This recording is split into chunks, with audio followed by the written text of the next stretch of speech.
Hello, Guitar Smarts fans. Before you check out this podcast, I want to make you aware of a cool new place where you can interact with other Guitar Smarts listeners. It's a Facebook group called the Guitar Geek Hangout. That's where we hang out and talk about all things guitar. So, if you like the Guitar Smarts podcast, come and chat with Kieran and myself over in the Guitar Geek Hangout on Facebook. Maybe check out some pre-podcast clips and even get involved in asking and answering lots of questions from the other page dwellers. Hope to see you there. You can never be too prepared with all your gear. Don't be like one of the drummers that forgot to bring his cymbals and sticks to a session once and had to get his mum to go and get them. It's not very rock and roll, is it? it's not really. Good. That's the embarrassing phone call.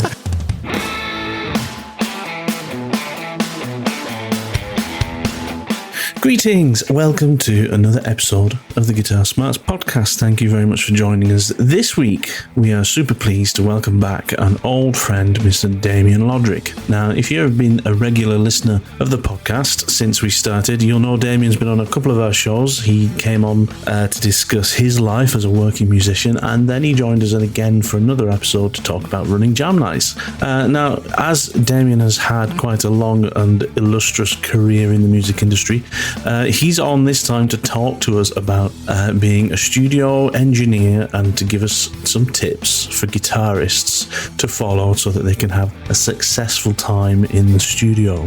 So this is a good one if you're planning to take your band into a studio for a recording. It's still going to help you get prepared. Remember to come and follow us on our social media pages. You can find the links to all kinds of interesting things down in the description. You can find links to our buymeacoffee.com page where you can make a donation to the show, or you can go and look at our merchandise on our Etsy store. Have a look in the description there for all those links. And if you really do want to help and support the show, then the best thing you can do for us is to leave a rating or a review using the links shared down in the description. Anyway, thanks for listening. Enough waffle from me. Let's get to it. Kieran, mate, how you doing? Yeah, good. It's another podcast episode. Here we go. It is, isn't it? It's another week. It's been a busy week. I don't know about you, but it's mad busy for me this week, work-wise. I've no time for guitar this week at all. But, next week, that should change. So I'm looking forward to it. Sorry to hear that, mate. Yeah, sorry to hear that. Look, work has been very busy, as like you. And guitar stuff has been busy this week as well, learning lots of new songs. And it seems to have gone mad on the guitar setup front. We've got 4 guitars in this week, none of which have been started yet. So I've got a very busy few days ahead of me to get those out, and they all need quite a bit of work. But yeah, looking forward to those. So yeah, life is busy. But I tell you what. Go on, carry on. No, go on. No, I tell you what has been exciting for me this week. Did you know Line 6 have released the latest firmware for the Helix 3.15, and which includes new effects, new stereo mono effects, some legacy effects. It's a new amplifier. I just wondered, did Fender release any new firmware for your amplifier, or does it still sound the same? Sounds exactly the same. Okay. In fact, I'm not part of the club. I feel very jealous, actually. And do you know what? I had a conversation with another podcast listener this week, and local music teacher, and he said, do you know what? I think I'm going over to a Helix. I'm just gonna move my rig over to Helix. Another one has fallen. So no, It's not fallen. It's climbing out. That's what it is. Anyway, so yes, my amp still sounds the same, mate. Of course, it still sounds absolutely glorious. I'm absolutely sure. But anyway, I'm excited for this week. Oh, me too, mate. This one's been a long time coming. We were thinking about doing this episode last year, back in 2021, but through various scheduling and just other stuff happening, it's taken us this long. But I'm proper excited. So today we have got the legend himself back in the Guitar Smarts podcast studio. We have got Mr. Damo Lodrick. Yay! Amazing. Welcome back, Damien. Good to see you. Thank you very much. Yeah, good to see you too. Yeah, looking forward to this. It's been a while. I had to remind myself how to set myself up for this thing again. It has been a while. Yeah. So Kieran, tell us why have we got why have we got the pleasure and the honour of having Damien on the show again this week? Right. So, well, I mean, look, there's many episode topics that Damo could join us for, being a very well-versed pro musician. But this is one that I have spent a lot of time over the years trying to learn little bits and pieces from Damo about. And I'll get Damo to give a bit of a background, really. But today's episode is focused around getting into the studio as a guitarist, and really making the most of that opportunity from how you get your head in gear, how you get your equipment in the right place, and how you work with the studio engineer. And that's why I thought, let's get Damo on the show, because he's got a huge range of experience as a studio engineer, amongst other things. And I'm always in awe when I see him behind a Pro Tools desk, or indeed any studio desk.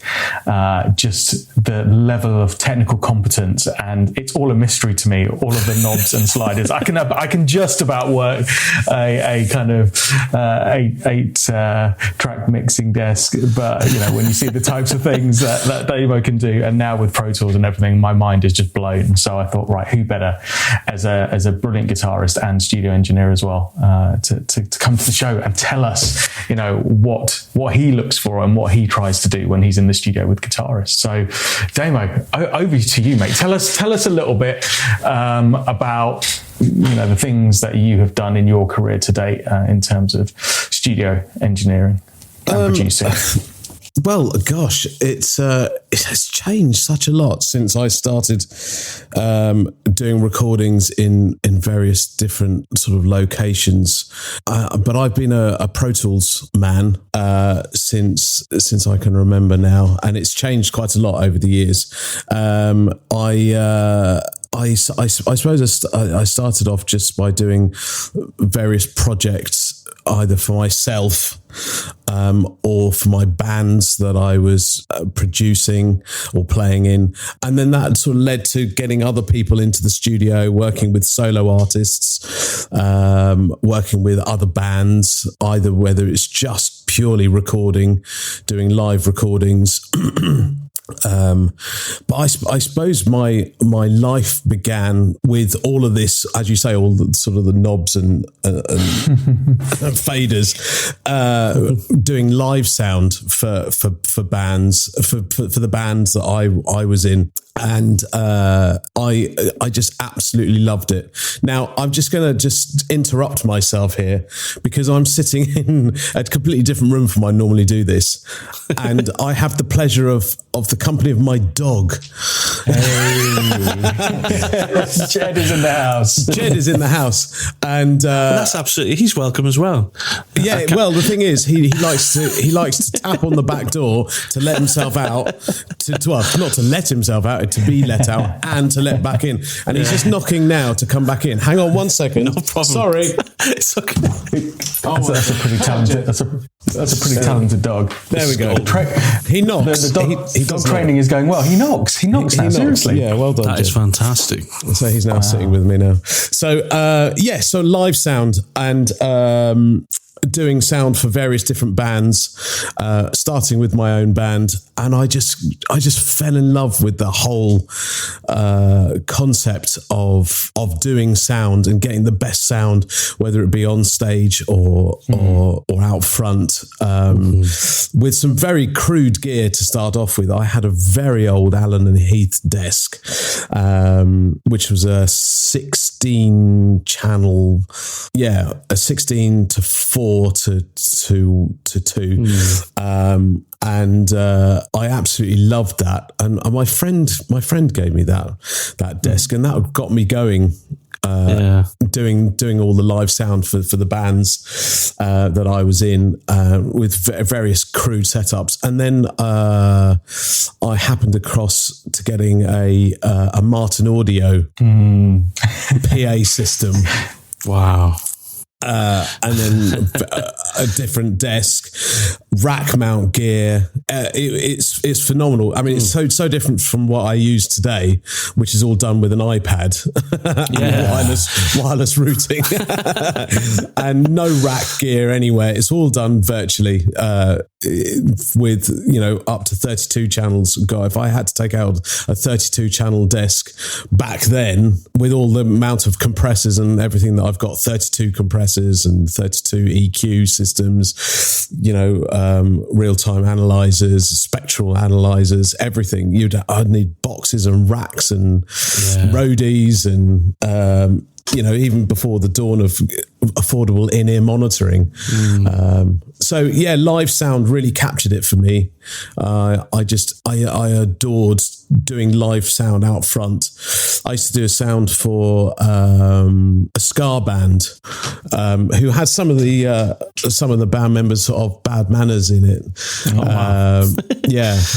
This was quite a few years ago now, and I really, really got to grips. I didn't know anything about ska, but I certainly learnt an awful lot about ska music and the way it's produced and the way it sounds and how important the snare drum sound is and how everything comes together out the front with your brass section, your keyboard player, and the skank of the guitar, and I really enjoyed doing live sound for them. I did sound for Bad Manners once as well. I think, Kieran, you were there. I was there, mate. I used to roadie for you in what feels like a different lifetime. But in my summer holidays and stuff at college, you were kind enough when you were running your PA business with this huge, amazing, what was it, 10 kilowatt Martin audio something rig? Like ridiculous. It was beautiful. It was incredible, and that's where I first kind of got into just watching you behind a desk, just working your magic, trying to create this perfect live sound, and seeing the nuances that you would go into, and you'd teach me stuff as we were doing it as well. You'd be like, right, well, go and stand there and tell me what the snare sounds like there, or can you hear the kick drum, this kind of thud if you're standing here, but what about if you stand there, and all those little nuances you were kind of imparting on me, and that would translate to every instrument, and then we'd stand behind the desk again and you go, right, okay, I'm listening like this, and this is what I can hear through headphones, and you would really put a lot of passion into trying to get this sound captured as best as you possibly could. And I remember that Bad Manners gig where Buster Blood Vessel came up to you, and he's a man with presence, right? and he was delighted. He was absolutely delighted, right? He was so impressed at the sound that you had for the gig. The first time we saw him, approval for sure. The first time we saw him was when he walked on stage. So I was unable to sound check with him because he was a superstar, obviously. So he just walked out onto stage. And the first thing he did to get more monitor, instead of asking for it to get more monitor, he just got his mic and put it into the monitor to make it feed back. And I'm like, okay, it's going to be like that. And I was just frantically trying to do the monitor mix because at that time I was doing monitors as well from front of house, which was quite tricky. Eventually, I got a monitor desk. So that was another desk, another multi-core splitting off, and the amount of gear that you'd have to take to do a live sound gig was immense. Yeah, it was absolutely immense. Not the same now. Absolutely not. As I say, all on an iPad. So everyone else doing that. How did the transition from live to studio feel then? Because obviously you're doing live sound, right? And live sound is kind of this balance of trying to get the bigger picture sounding good, but also concentrating on the little details that add into it, right? Absolutely, yeah. So how did you feel then? Did it feel natural moving into a studio environment? I think so, yeah. The differences were that you didn't have the pressure of getting it right there and then for that particular song. Right, yeah. That you could spend time getting the sound. When you turn up to do it to a gig, you have a finite amount of time to get the drums mic'd up, to get everything mic'd up, because the show's going to be starting soon. Yeah. And and you didn't, these weren't theatre shows I was doing where you have a nice early get in and have several hours to set up. I'm talking more local stuff, where you were only getting there maybe an hour and a half before the band to get your stuff set up and then the band would arrive at whatever time they fancied, it seemed. So, and then moving into the studio, you would have a lot more time to sort out the sounds of the individual instruments, drums, bass, and obviously the guitar, which I'll talk about in a lot more detail. Getting the sounds right for each individual instrument. Mm-hmm. You could spend the time, and that was time well spent, which again I'll go into in a lot more detail. So the time factor was the main difference, and having the chance of doing things again. Mm-hmm. Of course, right, yeah, for the music. Whereas live sound, the song would start, and then you would have to get it right by the end of the song for that particular song. And once a live band starts, you can, for all intents and purposes, leave it. But you're still riding faders for guitar solos, mm-hmm. and invariably, live musicians, they turn up, they turn down. They fall over. Yeah. People fall into them. There are so many things that occur. It's so true. It's so true. It's such a reactionary. You're performing, aren't you? Actually, when you think about it, you're part of the band's performance. You're just not on stage with the band. I guess you can take the approach of doing live sound as, the band sounds this particular way, we get everything mic'd up, we do a sound check, everything sounds okay, and leave them to it. But actually, you have to be there to kind of ride the wave with them, don't you? You have to be there to change things. If the guitarist needs, like you say, ride the faders for the solos, if they need, add in like delays and things like that here and there, stuff like that for the, for some cool effects. You have to kind of be part of the performance, don't you? Whereas in the studio, it's a little bit more kind of fundamental, isn't it? Mm. So if you were kind of working with a guitarist or a band in the studio now, what would you expect from them first day number one? Sorry to interrupt this fascinating conversation with Damo, but if you've got this far, maybe you should like and subscribe to this podcast. Go and do that now, and then come right back. What, from the guitarist? Yeah. Okay, so late. First of all, they'd be late, right? So I suppose be on time. It's so fundamental. Is to be prepared. Yeah. Make sure your strings are changed if they were completely dead. Mm-hmm. If only just changed them, that might be fine. But think about putting new strings on. Have spare sets of strings. You might snap a string. So all of these Boy Scout, be prepared things that you need.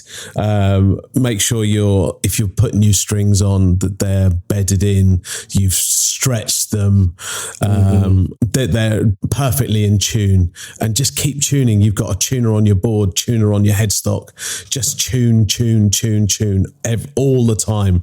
Make sure that if you've got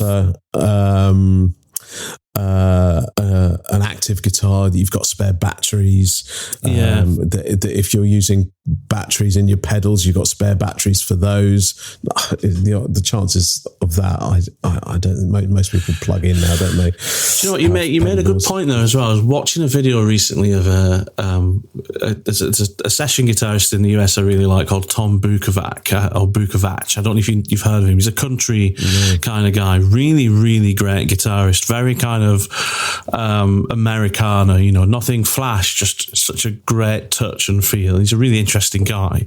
And I was watching a video of him in a session, and he was doing the exact thing you just said. The moment he stops recording a little part, he's tuning his guitar. And whilst he's talking, saying, let's go back, I just want to let's double track that part he's tuning, and then the guy cues him up and he's playing, and then the moment he stops and they're talking about the next part, he's tuning up all the time.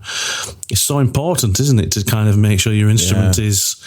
I mean, I don't know about you, Kieran, but like the number of times I've listened to recordings of bands and you think, that sounds a bit out of tune there, and then all of a sudden I'm not thinking about the song anymore. I know, exactly. It's so fundamental to the recording, isn't it, to kind of be in tune with at least the band, rather than whether you're actually in tune or not. So interesting. It's and this whole thing about tuning. Now, I've recently listened to I suppose it's a YouTube video of Rick Beato interviewing Dr. Brian May. That's a great interview. And it's a great interview. And there's a bit in there about tuning right at the end of the video where Brian May talks about the end of Bohemian Rhapsody, as far as he's concerned, is slightly out of tune. With just before the Nothing Really Matters, right at the end, there's some beautiful guitar parts coming down, descending guitar parts, and he just said he remembers playing them a little bit too hard, so they went slightly sharp, each one. So when the piano comes in, he was perfectly in tune with himself, but when the piano comes in, which was perfectly in tune, his whole little orchestral part was slightly, and you have to really listen to make to hear this, that the piano comes in and it sounds a little bit honky tonk. I mean, ever so slightly, and you have to have amazing. I think you just have to notice it in the first place. I would never have noticed it if he had never mentioned it. And you don't. Still, you listen to it and you go, "Really? Is that really out of tune?" I don't know, but so even how hard you play, can affect your tuning, and you even need to really consider about your bending when you're bending your strings, because when you bend, you go from, and again, they were talking about this on the podcast on their video, that when you play a note and bend it, you only bend one way. You don't necessarily, unless you're Steve Vai, with his circular vibrato, which really puts it into perspective that if you do that, you're moving your string up, back to the center, and down, back up. So you're actually moving it and bending it properly in and out of tune to get the vibrato. Whereas I think the majority of people get the string and move it up, back to position. So you're literally up again. Yeah. So you're actually always going to be a little bit sharp. Yeah, on average. That's right. On average. I mean, minutely, but you've got to take that in consideration when you're recording as well. About your bending. Yeah. So which I guess leads into the point: be practiced before you go and do a recording Definitely. session. Right? That was that was another thing is to know your parts inside out, back to front. So when you do come to play them, the not that it will be flawless, and because you might need to do it again for whatever reason. Yeah, but that you are. It's not like something completely brand new to you. You want it to be in your hands and not in your head, don't you? Definitely. But again, you're being utterly prepared for playing that song that you played. So unless you're Eddie Van Halen and come in and just do the Beat It solo, just straight off. Can you imagine that? Can you imagine being there when he did that? What would that have been like? It just turns up, apparently as well. I was reading, referring back to the conversation we had, I guess, when we did the pub quiz about talking about. Great. Apparently that wasn't even his amp. That was the studio amp. That was the studio Marshall. And he still just came in and sounded like that. I mean, just what a talent. What an irreplaceable talent Eddie Van Halen was. Yeah, awesome. And well, that's a rabbit hole we need to just avoid quickly and move on. Yeah, know your parts inside out. Practice before you record. Make sure you're well practiced. You cannot underestimate the need for that. Absolutely. Knowing your stuff inside out. So I was going to say, look, what do you advocate that a guitarist brings to the studio, right? Because yes, there's a whole. I mean, it obviously depends on how well kitted out the studio is.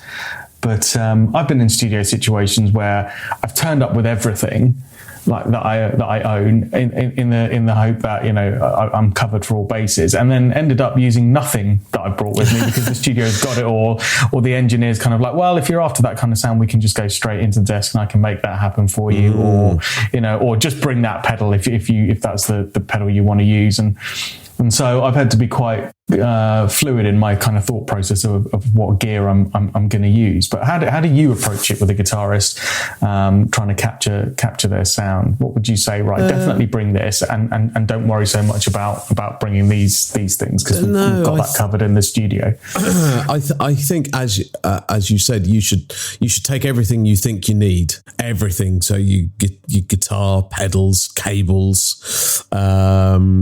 Your amp, if or anything else you happen to use, a Helix, and have it ready. And quite often, a guitarist will turn up and say, "Right, I know exactly how I want to sound." And this is my sound, and he or she will set up in the studio live room and plug into the amp through their pedals or whatever and say, this is the way I would like to sound. And you go, right, okay, we'll try and recreate that onto the recording. I almost said onto tape then. Yeah, it was once. That'd be amazing. You've got to be. Some people know exactly the way they want to sound, and then it's your job as the engineer to sort of try and capture that with your arsenal of microphones. Plugins, whatever approach, which we'll talk about as well, whatever approach you're going to take, and then it could be that it's going to be unachievable. I wouldn't see why not, but and then that's your job as the engineer to sort of say, well, have you thought about trying this instead? Different amp, different bypassing the pedals, just turning the amp up full, and so on. So you can never be too prepared with all your gear.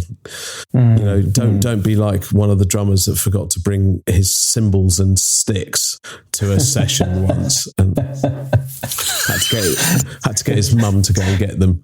It's not very rock and roll, is it? It's not really. That's the embarrassing phone call.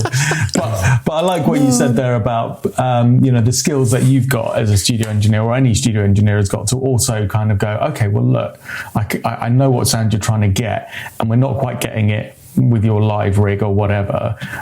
Let me try to help you get that through other means. Definitely. And it's having trust in the engineer as well, because you will know how to try to get that sound out of your live room or out of your desk plugins or out of whatever setup you've got and how you've got it for other bands before. So I like that. So I think it is a case of turn up with everything that you think you'll need, but maybe also be prepared to experiment and work with the studio engineer to also refine some of that, because what you use live with your band in the pub or in a club may not be able to be captured in the right way for you that goes onto tape, as it were, in the same way. And you can try and get that effect in a different way.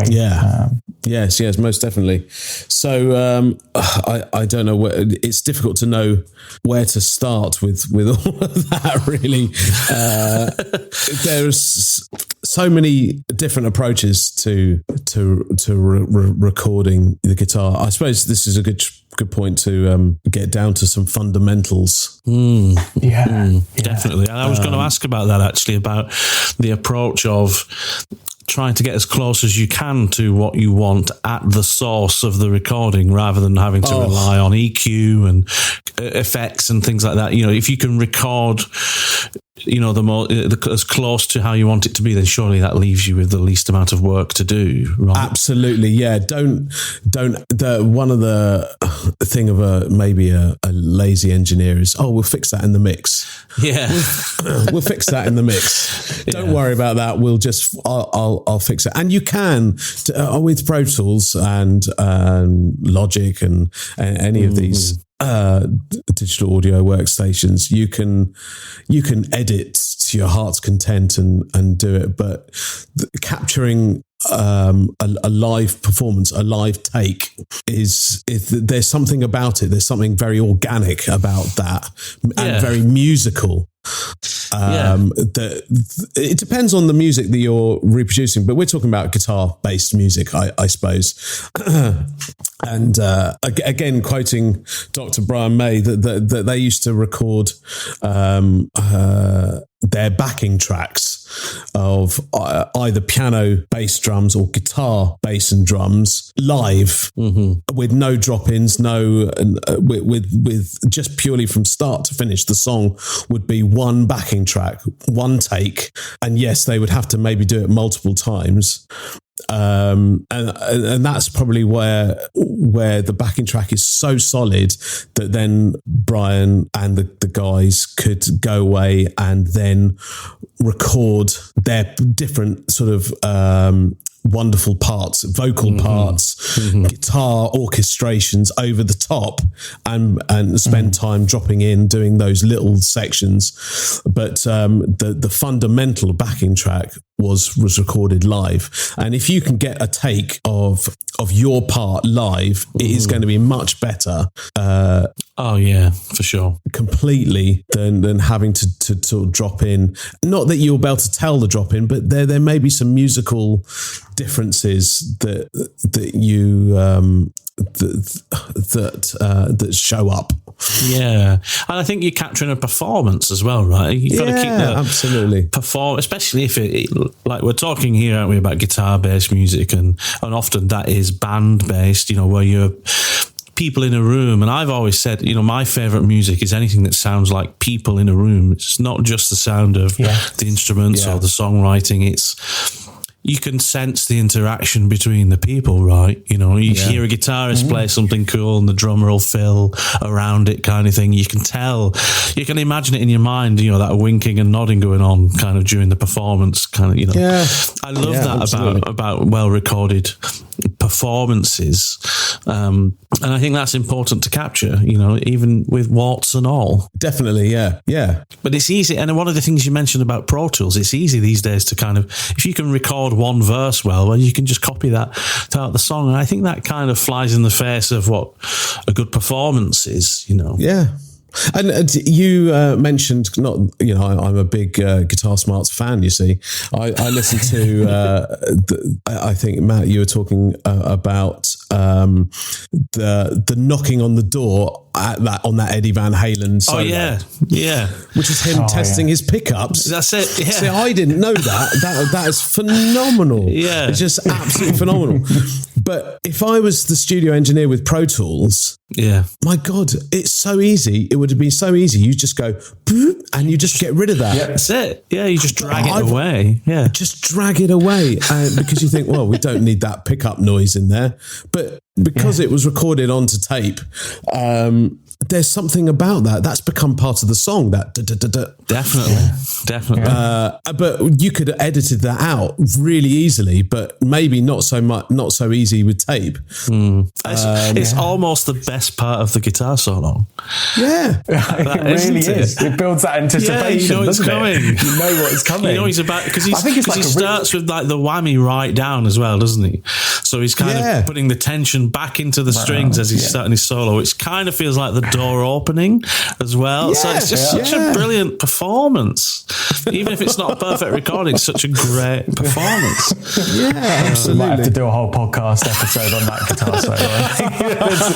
There's so much in it. There's so much in it. But I like what you were saying, Damon, because there is something that has happened over time with the convenience of things like Pro Tools, where it probably would have been like an automatic reflex to highlight that part of the waveform and just delete it out. Yeah. Whereas there was probably a conversation that took place, in the studio when it was recorded onto tape, where they went, yeah, we're going to edit that bit out. And somebody, probably just Quincy, maybe just went, actually, I quite like it. Should we just keep it in? And it saves us time and hassle. And went, yeah, all right, let's keep it in. Whereas it would just probably nowadays would automatically just come out. It wouldn't have even been a discussion. It would have just been like trimmed, done, gone. Yeah. Just trimmed. It would take 2 seconds to trim that sound out, and it would have never have been there. I reckon that's what would have happened if Pro Tools engineer was on it. That it would just cleaned it up. Would have just cleaned it up, and it would have been gone. So don't mix it. Don't fix it in the mix. Yeah, get the tone right at the beginning. So yeah, definitely. So which brings me on to amp choice. Interesting. What would you do? I mean, so you're either in a tiny little studio. You're either recording at home. So your choice is your amp. Your amp. You know your sound you want to get. I suppose it's a bit like you, Kieran. You and love the sound of your amp. You spent a long time getting the sound of your guitar through your pedal board into your guitar amp. You want to recreate that in the studio. So that's a no-brainer. You're going to just choose that amp. But talking to somebody last night that they were in a rehearsal studio. I was talking to one of your podcast listeners, Mr. Ollie Browning. And he plugged his amp head into a 4x12. And he was blown away by the sound that he got from it. So if your studio has some cabs lying around, other amp heads, you might want to try those out and see what different sounds you can create. So see what there is. So you're saying kind of you take the as well as being prepared, take the opportunity to maybe experiment as well whilst you have the opportunity. if you've got the opportunity and the time. If you're a band that knows exactly the sound that they want and you've already achieved that sound live, you just want to recreate it in the studio, then you don't need to mess around with it. But you can just have time to experiment with your different cabs, different amps, different you might even want to try something that you wouldn't think would be any good, like a little practice amp or something, mic'd up close with making sure that you're utilizing the proximity effect on the microphone, getting it right up close to the speaker cone, and you might get an amazing sound out of it. So be prepared to try those things out. But if you I'm sure there's like I don't know if this is true or not. We might need to get this fact checked, but wasn't it like Jimmy Page used to use like an old Supro amp with like a really small 8-inch speaker in it, like in the studio setting, but because it was just wound up so high and it just used to push it absolutely to the limits. It would just sound great when it was mic'd up and run into a desk. No, you couldn't use it live. It wouldn't be the amp wasn't powerful enough, and the speaker certainly didn't have any projection. I think you're right. I think pretty much everything Clapton recorded in the 70s was recorded through a Fender Champ, little 8-inch one knob valve amplifier. But like you say, it's studio. A good thing about being in a studio, you can kind of be as loud as you want to a degree, can't you? If there's isolation through some things, but also you can crank an amp that wouldn't be sufficient for a live gig and just stick a microphone up close to it and get an absolutely killer sound, couldn't you? Yeah, absolutely. Which I suppose leads us on to microphones. Right. So these are the ears of your engineer, really. They're going to be doing the listening, taking the sound and transforming it into your desk, into mic preamps, onto whatever format you're recording on, from tape to hard drive. As a lot of people do, you can just stick a microphone in front of it, turn the amp up, and you're recording. You're away. Chuck a SM57 in front of it. And I say chuck because, to start off with, you could just literally put it very near the speaker and you'll get the sound of the amp. It's not until you go into thinking, right, how do I place the microphone? Do I put it on axis, off axis? You're going to get different sounds depending on what axis you put your microphone on, whether it's facing it or slightly off to a slant. And then you've got to figure out how loud your amp's going to be. So do you just run it at the volume that you normally would use it because that's the sound you get and you mic that up? Or do you really crank it to get that real overdriven sound? If that's what you really want, or the full capacity of your amp. Does that inform these choices? Does that inform the microphone choice that you would make as an engineer? Do you think if the guitarist is really cranking and it's an ear-bleedingly loud amplifier, that you'd make different microphone choices based on that? Possibly, yeah, right, okay. Absolutely. I think to start off with, your close micing, you're going to be putting a dynamic microphone in front of it, whether it be your SM57 standard, your Sennheiser's 906, E906, or the 609 with the slightly cheaper version. So you're starting off with your dynamic microphones, but you might want to put a capacitor microphone on there or a condenser microphone. To capture a more realistic sound, because your SM57 and your 906 they say that they don't color it in any way, but they do to a certain extent. They've got their own EQ curve. Response curve. So having your choice of two up front will be great, but that's not giving you the sound of your amp. The sound of the amp is in the room, so you want to try and maybe put a microphone a few feet away, 6 feet away, 3 feet away. It depends on how big your room is, right? And put a condenser microphone in the room to capture the sound of the room. So before I've done this very thing. So you've got a 57 and maybe a condenser mic up close on the cone. You have a room mic facing the amp, and then you'd have a boundary microphone facing the wall to pick up the reflections. Okay.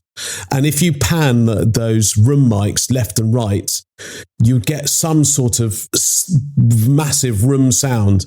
So you've got 4 microphones on your guitar, and then you tweak the positions of those microphones to get the exact sound you want to get, or the exact sound of the amp that you're trying to get. That's cool. I like the reason I think that's so important, right? Is because you're not just kind of going, let's stick one microphone on it and record it, and then let's use EQ to take away things to get it to sound like what we want. What you're doing is you're going back to that, capturing what the sound at the source, right? It's kind of like, well, instead of recording one amp, I'm actually recording. It's kind of like I'm recording 4 amps with different microphones for each, but it's still just one amp. And what I'm going to do is to get the sound I want, I'm going to change the mix of all these different things until I get the sound. And then I've not lost anything in that process. I'm not doing anything subtractive to get the sound I want, and I'm actually kind of, it's like painting a picture, It's like we said before about, fixing things in the mix. I'm sure Da Vinci didn't use Tipex on the Mona Lisa. He just kind of got it right, didn't he? I don't know if that's a good analogy, but it's about getting it right at the beginning and giving yourself the opportunity to kind of, create the right sound as if you are creating something, because you're not just trying to fix something all the time. No, absolutely. Putting just one dynamic microphone in front of a guitar cab is almost a part of creating the sound in as much as that microphone, say the SM57, will be a part of your sound chain. So if you are going to do that, you have to take into consideration that it's a part of the coloration of your sound. It's almost like another pedal in the chain. That's a really good point. Yeah, because I guess when we've kind of talked about this before. A lot of people have kind of talked about, I really want to get that kind of, Clapton Blues Breakers tone, which is a Les Paul and a Marshall. And you think, well, it's not a Les Paul and a Marshall. It's a Les Paul, a Marshall, a microphone and a preamp and tape. And that's what you're listening to. You're listening to all those things, right? Absolutely, Yeah, so I guess you've got to think about, do you think about preamp choice or things like that when you're recording as well? Yeah, absolutely. So, but it's what you've got, really. It's whether you've got it's whatever the studio's got, wise. Again, each one of those part of the signal chain will colour it ever so slightly. And the closer you get to your recording format, and nowadays it will all be hard drive, unless you are recording to tape. And the tape is the final coloration point with a little bit of saturation, a little bit of compression, tiny amounts, but all of that will add to the sound that you are creating in the studio. So that's why I like to use multiple mics, because you've got those close mics, coloration, but you've also got the sound of the amp. If you're using some really good condenser microphones, however you want to set them up, to capture the room sound, maybe it's left and right stereo in as far as wide as you can, so it picks up some of the reflections off the walls. It really depends. It depends if your studio space has got reflective walls, or is it completely deadened? Some of them dead, and which case then you're not going to be getting sound reflection. So you're just going to have to go with the coloration of the of your dynamic microphone, which is up close. Going back to Dr. Brian May, the way he did it again on this on this video, that he would turn his AC30 up full and have the hiss, and he would listen to where he puts the microphone, or whoever will be moving the microphone, until he got that sound, as he described it, whatever that is. And he was saying that it's as close to the Eddie Van Halen brown sound, but it would just noise. So he would tune his from the noise of the amp being completely overdriven, and tuning it just to the noise, which is that's wow. I mean, genius, Brian May, Dr. Brian May. Mind blown. Mind blown. Absolutely. So you can do it that way as well. But that was when, I suppose with Clapton and, the whole point of the 60s and 70s was the only way you're going to get distortion is by turning your amp up full, slicing the cones, etc. So, and reproducing that. And I never thought that they completely and utterly reproduced the sound of the amp. It always sounds a little bit thinner. Maybe that's because the techniques they had back then were not as progressive. I don't know. Once you hear Clapton's tone in the 80s, it's very, very different to his tone of the 60s and 70s. And yeah, I reckon if you were in a room with his Marshall Stacks of the 60s, with him playing his Les Paul, it would have sounded fat. It would have been ferocious. It would have had all the low end there. Yeah, absolutely. So again, it goes back to you can either just try and capture the sound of your amp, or use the microphones as the next stage in that signal path to colour the sound in a certain way. Yeah.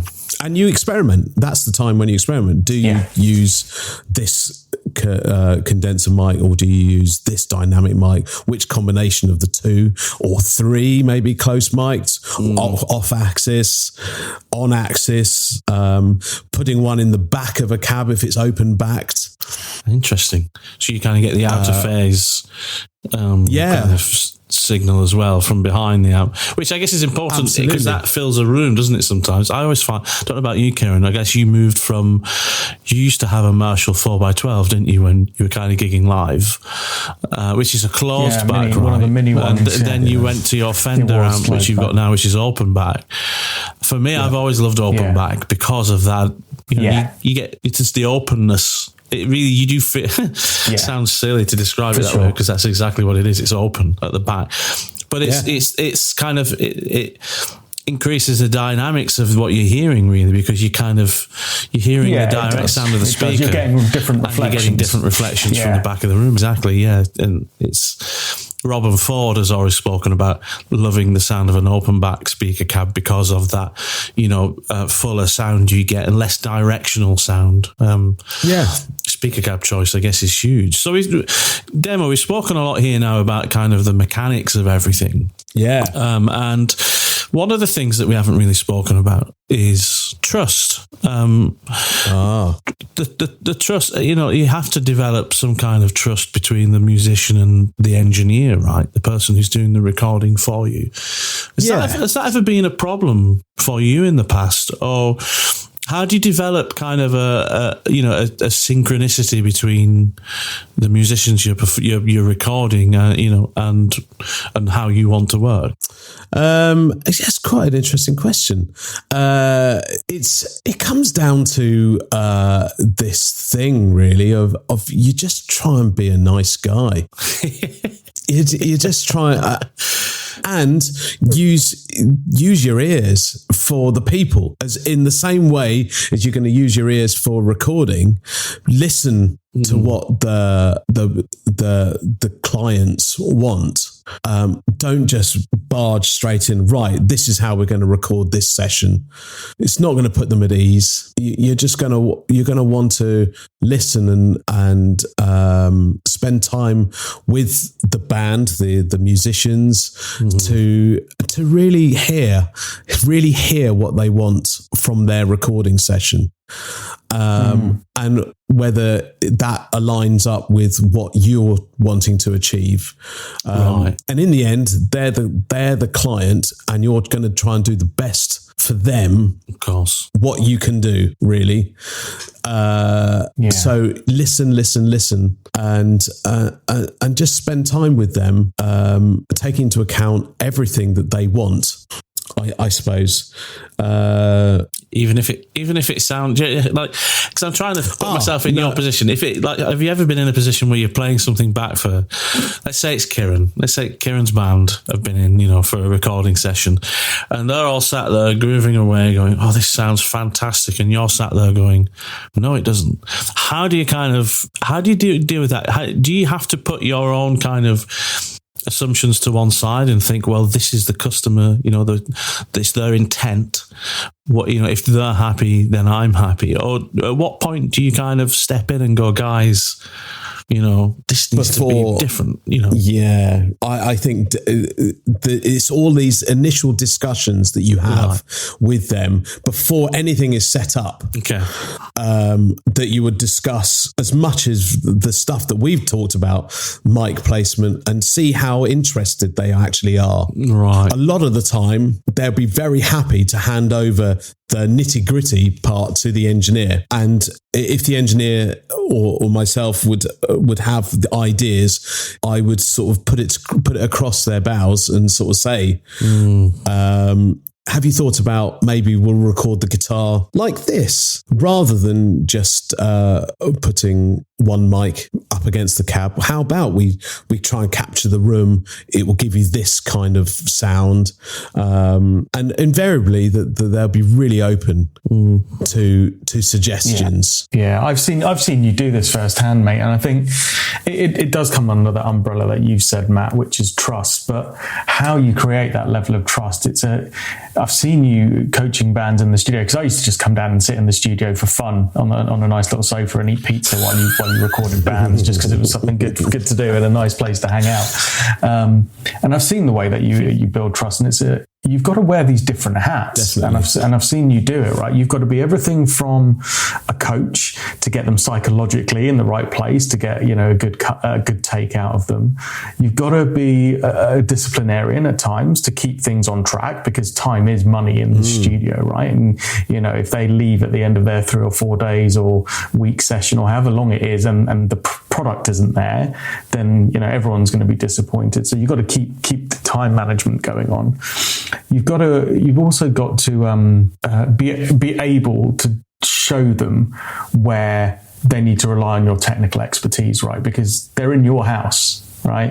A house in inverted commas. They're in your domain, right?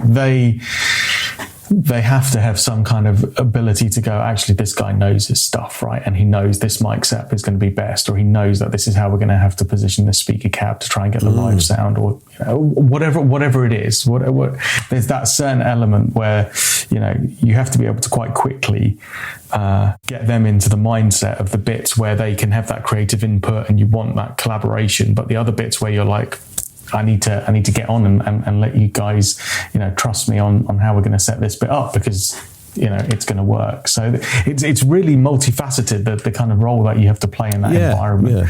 Yeah. It's quite nice. It's quite nice to watch and see the different skills. To be a psychologist almost, sit down and tell me about your childhood kind of thing. Well, maybe not that far, but I tell you what, as the final kind of discussion topic, like again on this theme, is I know for a lot of people, myself included, right, going into the studio is a very different, more daunting experience than playing live. Like for some people, playing live, standing up in front of an audience of whatever size is a nerve-wracking thing. For me personally, that doesn't bother me at all. That's where I feel comfortable. However, put me in a room, in a studio with like 2 or 3 people, and all of a sudden the pressure to get that take right feels infinitely more, ridden with anxiety. Now, as a studio engineer, you've got to find a way to get somebody through that, because otherwise you're going to be there all day trying to get a decent take. Yeah. Matt, I don't know. You guys are seasoned in this, so I don't know if you relate to this. I'm still like that now. I kind of try and do some home recording when I can, if I'm doing backing tracks and things, or sometimes I'm playing along to backing tracks, and I think instead of playing along, I'm going to record a solo or something. And then it kind of feels like I have to get through a process of moving stuff out of my system. It's kind of, right, I know there's going to be mistakes and stumbling, because now I'm recording, you get that kind of red light syndrome. But for me, I know it does happen, but I kind of feel like it's inevitable. It's like, do you know what I mean? It's like flushing dirt out of a system almost. It's like, I know at some point I'm going to calm down and relax, but I've got to be playing to get to that point. But I've never ever felt like I'm the same as you in the sense that gigging, I feel fine gigging. Recording, especially with other people, it's inevitable that I'm going to feel some kind of pressure to perform. And I think it's not because of the people. I think it's because, for me, you're putting something down, and at some point you've got to say that's the permanent thing. That's it. That's as good as it's going to get. Yeah, that's the choice. Whereas when you're playing live, it's like we're talking about. I'm talking specifically about maybe soloing or something, not like accompanying a song. But if you're doing a solo and you're playing live, you kind of improvise and you think, oh, that was cool. I wonder if I'll do something similar next time. Whereas when you're recording, at some point you have to kind of let it go, and it kind of, it's like letting a child move out of the house or something like that. You want to make sure it's prepared for the world, and talking about the child, not the solo, but still, that's kind of the thing. Is that a part of it for you? Maybe subconsciously for me, I think that's why if I'm recording, you get that red light syndrome. It's because you're worried about letting go of it and it not being good enough. Whereas you can kind of reconcile that when you're playing live. I suppose it's it's that role of the engineer / producer here that to try and put the artist, the musician at ease at all times, to relax, just relax, just, and say, why don't we, one of the things I would say is, right, we're just going to start now, rather than saying, right, I'm going to hit record, go for it. Here it is. You've got 10 minutes. Yeah.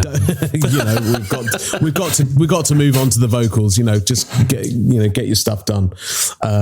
You'd say, right, I'll record. I'll press record and play. See how it goes. We'll just take this as a first take. Don't worry about it. We'll do it again anyway. I'd like to get a couple of takes of this anyway. So just relax into it. Doesn't matter how many times you're going to have to do. You want to do this, just relax into it, and invariably the first or second take is normally really good, because the concentration is so high. It's when they're not relaxed, so it's your job to really put them at ease, even if it's if they're feeling a little bit self-conscious. Send the other musicians away. Go and grab a cup of tea now, guys. It's time for a bit of quiet studio time for producer and guitarist. Yeah. And and if you do have to do another take, just say, right, that was great. I thought that was fabulous, but I'd really like to do another one. Yeah. I'd like to have 2 or 3 of these. So there's no pressure. And as long as you've got the time to do that, and sometimes there will be time pressure, but in the studio, you've got time to do. Yeah. Spend some time to get good takes down. Unless it's Steve Lukather who's turned up. Oh, sorry. In which case, he's in and out the door within 5 minutes, right? Yeah. It's not many people like that anymore. No. So it's about especially if you're working with people who are not used to being in the studio. Yeah. You want to just try and get them to just be relaxed. It's top tip is just relax. Yeah. And the thing is, you can't say just relax, because it's like telling somebody not to be grumpy. It's the worst thing you can tell somebody. It's so true. That's so true. You have to try and naturally make them feel more comfortable without just telling them to be more comfortable, right? Like absolutely. Like you said, taking the pressure away. Hey, we're just going to press record. Let's just see how it goes. No pressure. Yeah. And then they kind of go, okay, absolutely, there's no pressure. Yeah. And you're building up this trust all the time, Yeah. And hopefully they will start to relax into what you're doing. And as a studio engineer, you would just try and record everything you possibly can, whether it be a good take, a bad take. Yeah. It doesn't matter. Just record everything. Always have the record on if you can. Yeah, capture everything. You don't want to be there. Oh, that was such a great little thing. Were you recording? Yeah. No. No, missed it. It will never happen again. How many times has that happened, Damo? That must have happened once or twice. What? Not recording? Yeah, no. a couple of times, you've hit the wrong button or something. Yeah. But again, if you're saying, can we just do that again? You're not saying that it's their fault. That's true. I'd just like to do that again if we could. So to kind of wrap up, Dan, which I gotta say thank you so much again for coming on, because this has been super informative, and I think for anybody listening who's probably never really considered doing any recording with a band or for themselves, it's super informative about the process and how to be prepared and what to expect, and to and how to work with someone like yourself. If you were to say to somebody like that, what 3 things should they remember or consider when they're going to be recorded? 3 or 5 or any number, really. I guess you decide. What would you say were the most important things? Just be prepared. Make sure all your equipment is ready. I know that comes under the be prepared, but make sure your amp is up to the job. Yeah. That it's not in dire need of a revalve or anything. It just sounds like a mouse farting in a box or something like that. Yeah, absolutely, yeah. And sometimes these things happen on the day, that they will break, but maybe have a spare amp if you know that time is tight, or and you've paid for this, you want to make sure you've got your amp sorted out, really, or whatever you're using. And we haven't even touched upon modeling at all today. That's true. Which is a whole different thing, really. Know how your Helix works. Make sure my Helix is revalved. And if that's the way you want to record, so be it. And it's becoming more and more acceptable. You're going to get the sound exactly as you want it. Maybe know exactly what sort of sound you want to produce. Have some sort of idea, whether it be because you want to sound like a particular artist or whatever. Know your parts inside out. Practice before your recording day. Just spend time getting everything underneath your fingers, and know how your part fits in with everything else. That's a great point. That's a really great point. So think about how your piece is your part is a piece of the bigger picture. Yeah, and understand kind of how you try not to think about it too individually. Try and think completely in isolation. Yeah, you need to know how it's going to work in a studio setup. What will come out of somebody's headphones or speakers or phone. People listen to their music on their phone now. What will your guitar sound like in relation to the vocals or the drums, or what sort of sound are you wanting there? And the other thing is, when you're relaxed into actually the recording session, don't worry about having to do multiple takes. It happens. You've got to do it, and just try and be as consistent and relaxed as possible. Whilst doing different takes, whether it be for just needing another take, or you're double tracking, triple tracking, whatever you want to get your particular guitar sound. Sometimes a rhythm part will be double tracked to get that massive sound that you need on a recording, because you haven't got the fact that you're listening through your guitar through a 4x12. You want that fatness through double tracking. Multiple takes. Don't worry about it. It will happen. None of us are Steve Lukather. Apart from Steve Lukather. Exactly, yeah. Apart from Steve Lukather. That's fine. Lucky him. And just relax. And the last one, number 5, is relax. That's the most important one, right? Yeah. Just relax into it. Yeah. Chamomile tea before every session. It's so important. I mean, look, it is difficult to tell someone just to relax, but if you know for yourself little things that help you relax, be it a cup of chamomile tea, or taking some deep breaths, or just going off for a little walk on your own for like a couple of minutes to get some fresh air, whatever it is that works for you, that's probably the one of the best tips you can give us, Damo, is actually just figure out what helps you relax and do that as much as you can before your session, and then you'll be in the right frame of mind. You know, there's nothing worse than trying to turn up late with half your gear missing. You haven't really learnt your part properly. You don't really know what guitar sound you're after. Basically the opposite of everything that you've said. And then you plug in and the engineer goes, right, I'm going to hit record, go. You've got 10 minutes. And you go, yeah, I'm not very relaxed now. The whole thing is just going to fall apart. There was, just very quickly, something I heard Steve Vai talking about his live performance, which could be translated into the studio, in the fact that he will sit in his studio without a guitar and visualize his parts. So whatever he's going to be playing, he will play in his head.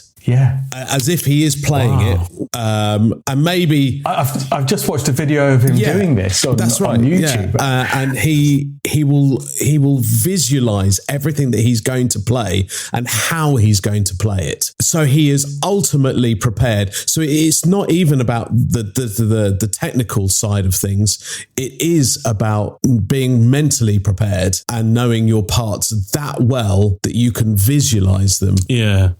Are you sure somebody didn't just catch him playing air guitar and he's kind of literally that's what it looks like, mate. That's what it looks like. Is Steve Vai sitting there playing air guitar, and you're like, of all the people that don't need to play air guitar, but that's a very what Steve Vai thing to do. I mean, his justification for not justification. Steve Vai doesn't need to justify himself to anyone, but his explanation is when he records his rock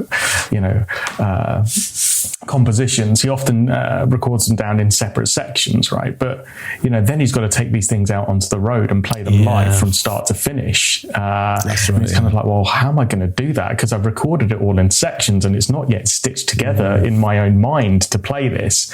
And yes, I could just chuck on the backing track and then play it from start to finish. But again, it's not the same. So, well, that's probably what most of us would do. But yeah, as you say, Damo, he doesn't just stick on the backing track and then play it start to finish and try and remember each section and stitch them together. Cool. He does it all in his head first. It's like he's manifesting it in his head first, right? So that it's like, to him, his mind already knows the performance he needs to give, right? That's cool. Exactly it. That is really cool. That's cool. That is cool, isn't it? That's something you could steal. That could be your number 6 tip there, Damien. Yeah. Ultimate preparation is visualize what you're going to be playing. Yeah, that is cool. Definitely. Yeah, be more Vi. Okay, sweet picking here, and then 8-finger tapping. I still can't do it. This visualization doesn't work. It's nonsense. I guess visualize the stuff you know you can do, and do that. Yeah, definitely. Yeah, don't visualize Steve Vai playing your guitar for you. It's still got to be you playing.